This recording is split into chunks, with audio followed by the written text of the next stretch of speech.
The market opens in 4 minutes. You've been here since 5:47 a.m. 3 monitors, 1 lukewarm coffee, a stack of pitch decks no one will touch. You are 23 years old. You have $94,000 in debt. Your salary felt enormous until you saw what your MD made today. So you run the numbers. You format the models. You don't complain. You learn to read a 10K in 40 minutes. That's survival at this level. And then one morning, you find it. A number wrong. Buried inside your senior associate's model. An error worth $2 million. You stare at it. You quietly fix it in your own file. You say nothing to anyone because the system doesn't reward honesty. It rewards discretion. Your days are 14 hours, sometimes 18. You stop counting after month 1. You watch which managing directors to stand near and which ones to avoid. You don't have power yet, but you know exactly where it lives. You process a $430 million deal from a spreadsheet on floor 31. You never meet the client. You never see the boardroom. But your numbers are in that room. Your work is in the deck. And somewhere in that distance, you start to understand the geometry of this.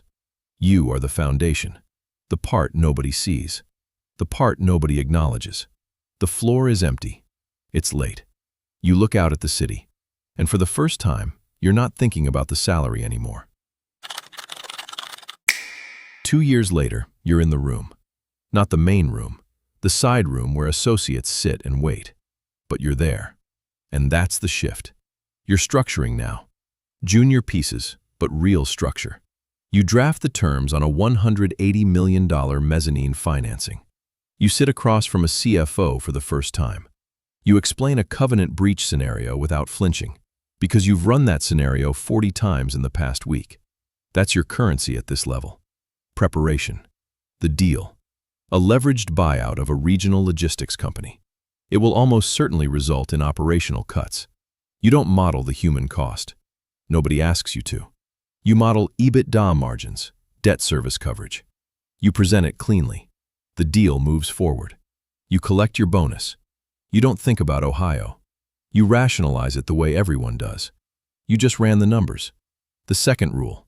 Proximity to capital is proximity to power. And proximity to power means proximity to decisions you'd rather not have made. You start building your own loyalty network. A VP who brings you onto deals. An associate who feeds you information. You protect each other, not out of friendship, but out of mutual utility. Welcome to the first layer of the machine inside the machine. You're managing people now. Their output, their errors, their hours. A team of 4 analysts, 2 associates.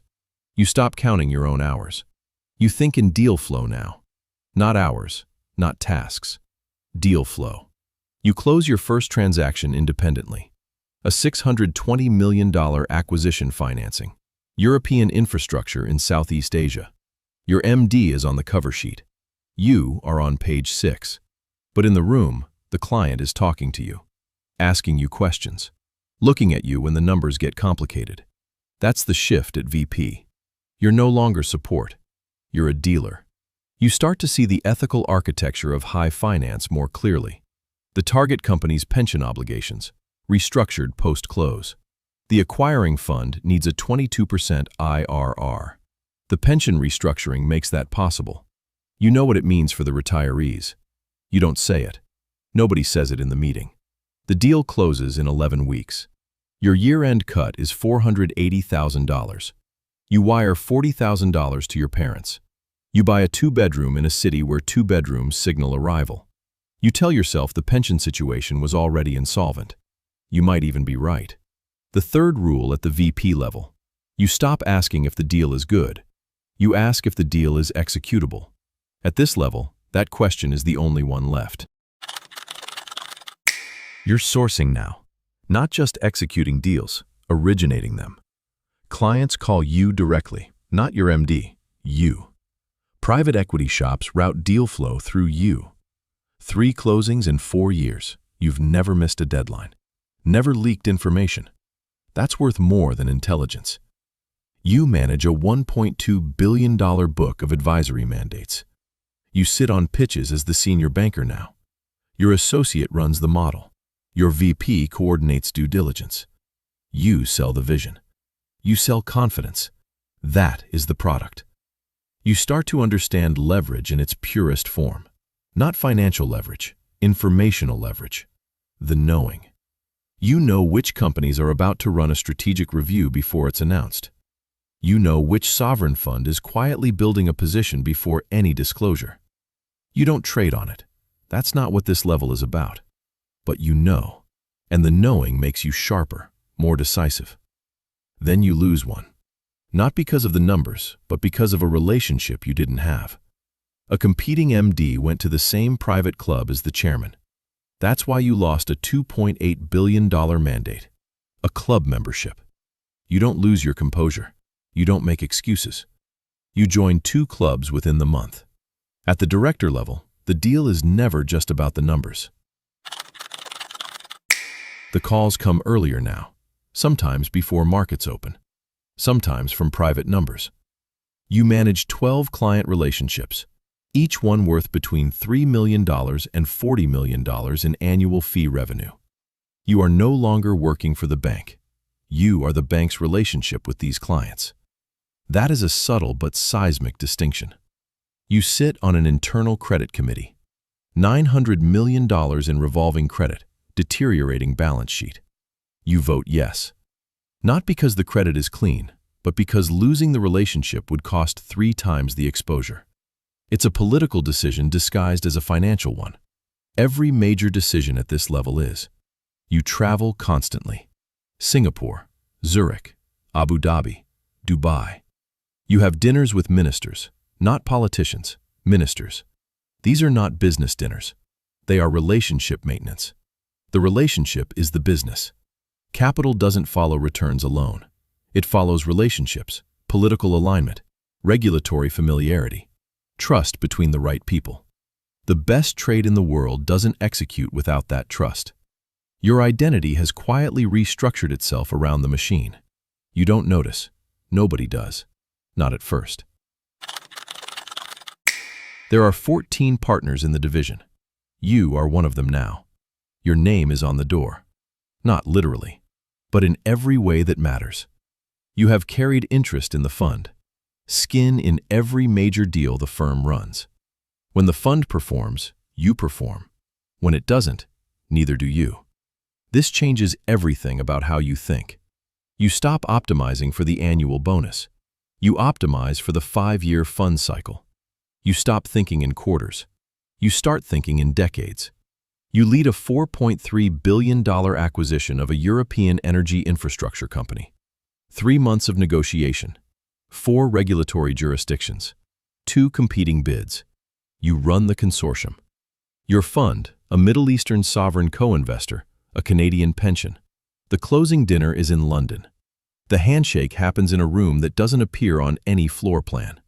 You structure the offshore holding through a Luxembourg vehicle feeding into a Cayman feeder fund. The tax efficiency is substantial. The structure is entirely legal. 2 attorneys, Dublin and Singapore, have reviewed it from every angle. You sign without hesitation. The deal adds 180 basis points to the fund's net IRR. Your carried interest on this single transaction will compound to over $40 million. You stop attending most social events.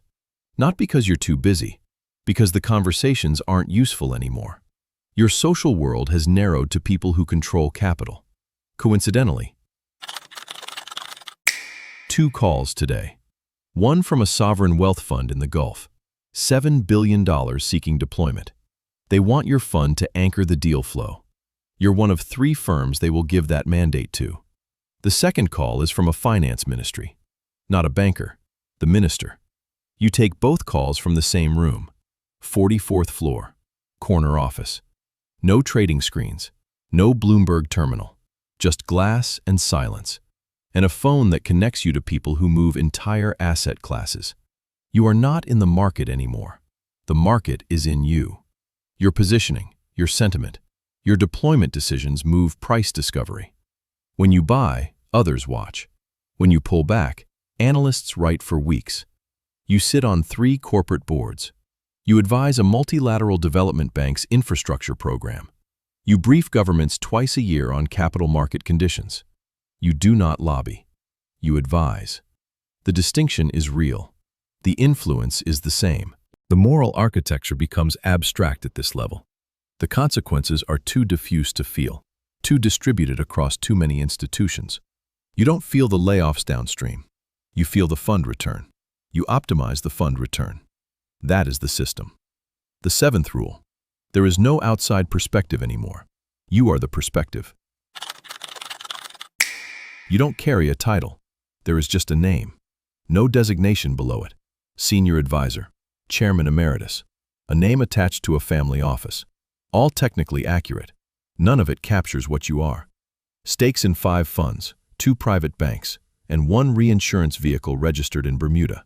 You are 71 years old, 47 years inside the machine. It has been here longer. 3 central bank governors know you by your first name. Not because of your title, because the information flows in both directions. Your committee deploys across sovereign debt, infrastructure, equity, distressed credit, and currency carry structures across 14 markets. Total AUM above $90 billion. The exact number is known to 4 people. You are one of them. You don't trade your position. Trading responds to the market. Positioning precedes it. 2 years before anyone else, you see a currency block facing liquidity stress. You structure accordingly, not to trigger the event, to be on the right side when it arrives. When it happens, your funds gain. The press calls it prescient risk management. The cost of this level is not something anyone prepares you for. The people you trust number fewer than 10. Beyond that circle, nothing. You have more access than anyone in your life can understand. And you have almost no one to tell. You are too embedded to be removed. The system would cost more to dismantle than to keep. That is not power. That is something quieter, colder, and more permanent than power. A boardroom in Geneva. 4 people. No agenda on the table. No presentation on the screen. You speak for approximately 6 minutes. The room listens to every word. Then you stop. And the room moves.